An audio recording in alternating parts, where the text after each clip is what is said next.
De la actualidad y en este caso estamos en contacto, ¿no?, con el titular de la Asociación Chaqueña de Ajedrez, Joel Roa. Joel, muy buenos días, bienvenido al Club Social. Claudia Torres y Javier Rousselot te saludan. Hola, ¿qué tal? Buen día, Javier, Claudia y bueno, la audiencia. Gracias por atendernos para dialogar acerca de estos cursos, esos encuentros que se van a estar dando por parte de la Asociación Chaqueña de Ajedrez con lo que va a ser ajedrez para ciegos.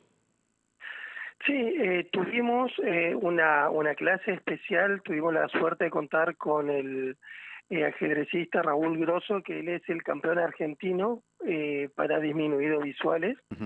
Hay que hacer una suerte de aclaración, ¿no es cierto?, el ajedrez, y además dicho por los protagonistas mismos, ¿no es cierto?, como en este caso el mismo Raúl Grosso, ¿no es cierto?, que integra la asociación de Aqua, que es la Asociación de Ajedrecistas Ciegos Unidos de Argentina, Sí. en la cual ellos ven, digamos, desde su punto de vista, ellos lo entienden, al ajedrez como una de las disciplinas más inclusivas de todas, ¿no es cierto? Porque a diferencia de otros deportes adaptados que se pueda realizar, el ajedrez prácticamente no cambia sus reglas, ¿no es cierto? El Tal cual. ajedrez prácticamente mantiene todas las reglas de la FIDE. Es más, hay ciertas particularidades que en cualquier torneo que se pueda hacer para videntes y no videntes, se utilizan las mismas reglas de competición de la FIDE. Se entiende. Eh, En este sentido, por ejemplo, tenemos lo que sería el ajedrez para videntes y también ajedrez para no videntes o ajedrez para disminuidos visuales, que sería una categoría intermedia de personas que, si bien podrían ver, su visión es realmente muy nula. A veces se ve, como le pasa al ajedrecista Raúl Grosso, ¿no es cierto?, claro, un porcentaje muy pequeño de un solo ojo, digamos. se entiende. Entonces, imaginarse la dificultad del aprendizaje, ¿no es cierto? Estos encuentros se dieron de manera presencial. ¿Cómo se va dando esta cuestión? Bueno, esto nosotros lo realizamos en principio porque estamos tratando de preparar y de que nuestro ajedrez del Chaco esté a la altura de cualquier situación, ¿no es cierto? Mm. En principio todavía no se nos dio, en lo que va del año, esta particularidad. Sí, hace un año o dos que tuvimos que implementar y autorizar la asistencia de una persona que iba a colaborar con un ajedrecista que necesitaba esta asistencia, porque es una de las partes que el reglamento así lo prevé, digamos, para las personas con disminución visual o que no pueden ver, ¿no es cierto?, que pueden tener una persona que lo puedan asistir, y también, bueno, con los árbitros preparados con el conocimiento concreto, la regla de competición, y también para el ajedrez adaptado para que lo puedan aplicar. Claro. Nosotros tuvimos este miércoles, el 4 de septiembre, una charla que fue virtual, digamos. Fue también muy difícil realizarlo, pero lo pudimos concretar, donde se capacitó tanto a jugadores del Chaco como a profes de ajedrez, porque los profes y los jugadores, además de lo que organizamos, ¿no es cierto?, tenemos que estar al tanto de esta cuestión, porque siempre hablamos de la inclusión del ajedrez, pero a veces estos pequeños detalles no se los tienen en cuenta, o muy pocas veces se tienen en cuenta, ¿no es cierto? Claro. Joel, el tema de esta disciplina, este deporte para pensar Sí. adaptado, ¿cómo se va dando con un tablero convencional? ¿Cómo se va dando esta partida que tiene que ver con la persona ciega? Claro, en el ajedrez para ciegos, como se dice concretamente, Sí. se utilizan dos tableros, ¿no es cierto? Mm. La persona, por ejemplo, vidente, utiliza el tablero tradicional, y la persona no vidente utiliza un tablero especial que tiene la particularidad de que las piezas van incrustadas de una manera tal que la persona ciega puede tocar las piezas sin que éstas se caigan, ¿no es cierto? Ujú. Ahí hay que hacer una pequeña salvedad y una pequeña distinción que tiene que ver con el ajedrez tradicional, es como una pequeña excepción, más que nada porque la regla sigue manteniéndose, que en el ajedrez se dice que la pieza tocada es pieza movida, ¿no es cierto? Entonces, ¿qué ocurre con una persona ciega que va a pasar su mano por todo su tablero para visualizar, ¿no es cierto?, el momento de la partida, la posición y demás. Entonces, para que eso pueda hacerse, tenemos que utilizar un tablero especial que tenga tipo unas ranuritas donde vayan incrustadas las piezas para que éstas nos caigan. Y para cumplir con esta regla de la pieza tocada, pieza movida, se considera pieza tocada y movida una vez que esa pieza es quitada de su casillero y colocada en el lugar donde se pensaba ubicar, ¿no es cierto? Mm. Entonces, en ese sentido se trata de adaptar esas pequeñas particularidades sin desvirtuar lo que sería el juego, porque la regla de competición para un torneo formal de ajedrez son muy estrictas y tranquilamente se puede adaptar para lo que es el ajedrez adaptado para ciegos o disminuidos visuales.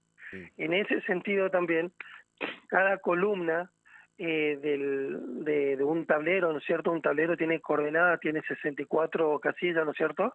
8 por 8 y arranca, ¿no es cierto?, en el primer cuadrante que sería A1, en cualquier tablero convencional.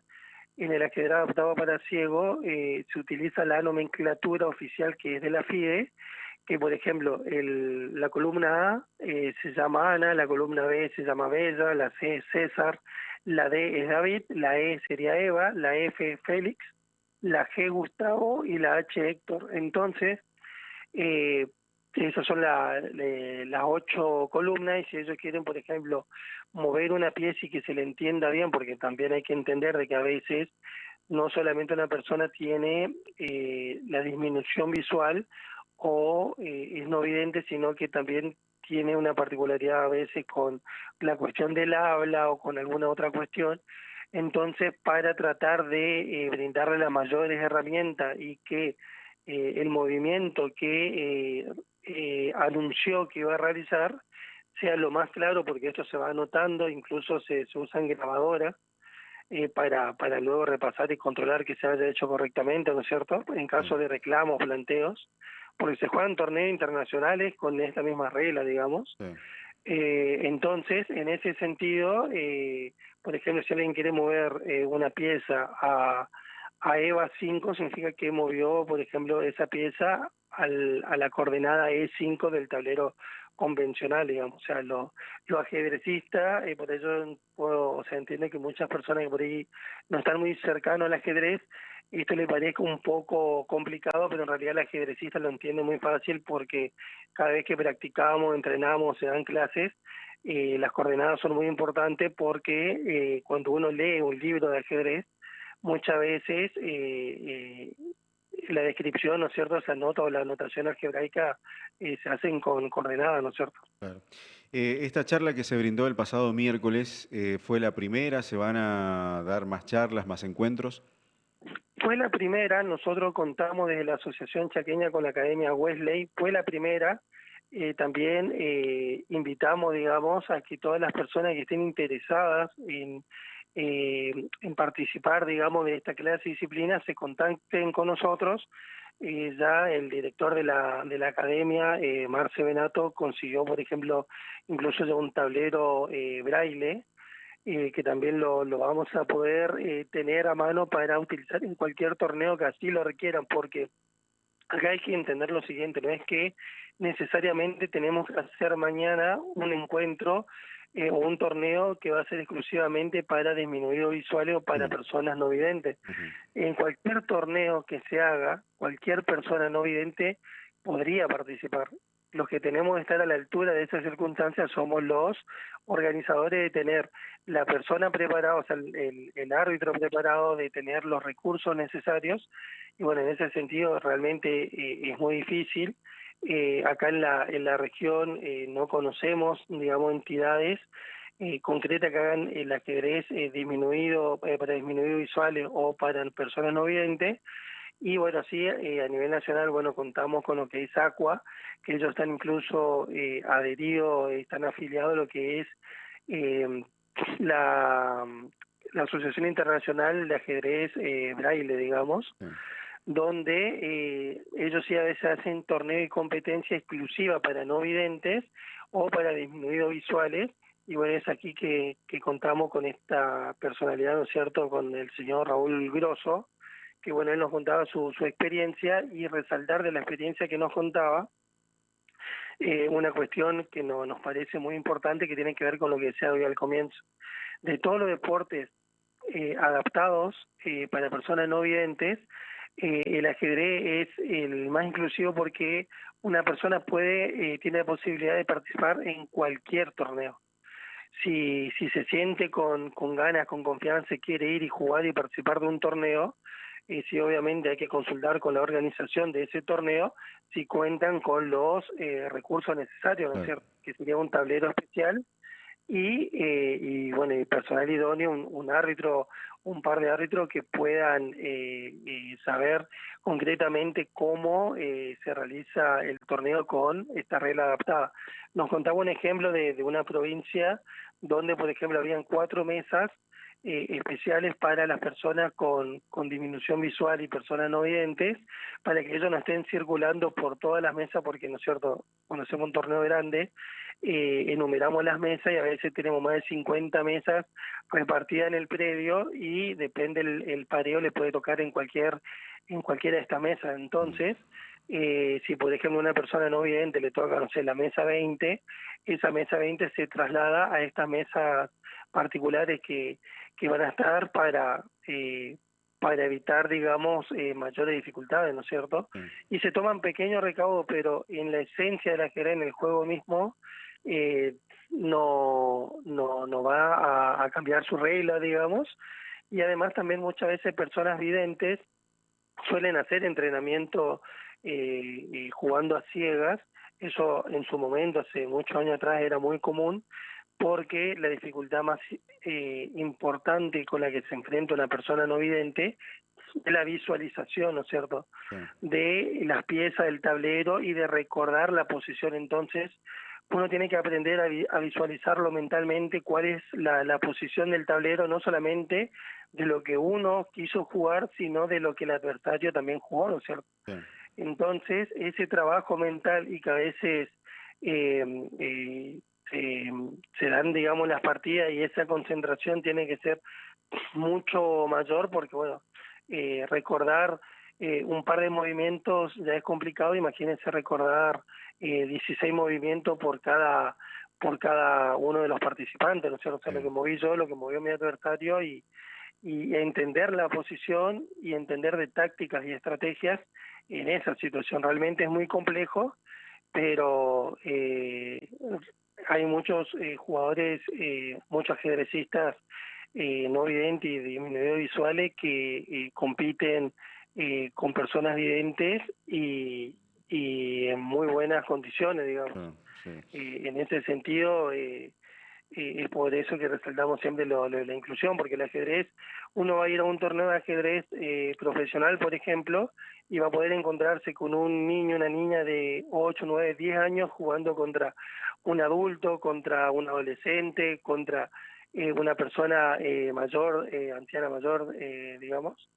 Y también puede darse de que vaya una persona que tenga una disminución en su movilidad, ¿no es cierto? O bien, lo que estamos hablando ahora, ¿no es cierto?, de el ajedrez adaptado para disminuidos visuales o para ciegos, que en realidad se adaptan ciertas particularidades de la organización, porque el juego en sí mantiene las mismas reglas. Bueno, esta cuestión de la nomenclatura que sí se agrega como para que se pueda anunciar bien, ¿no es cierto?, el movimiento sin errores. Y también el tema del tablero especial, que tiene sus dimensiones especiales, que tiene, por ejemplo, las casillas negras y las casillas blancas, tienen entre ellas tienen una diferencia de altura, para que cuando el ajedrecista va pasando la mano pueda entender bien en qué parte del tablero se encuentra de las coordenadas, para poder decidir su mejor movimiento, ¿no es cierto? Claro. La verdad, una charla muy didáctica, Joel, acerca de estos encuentros. Para quienes estén interesados en acercarse a la asociación, ¿cómo pueden hacer? Y bueno, contamos con todas nuestras redes, digamos, Mm, desde Facebook, Instagram y en todas las que nos quieran buscar como Asociación Chaqueña de Ajedrez.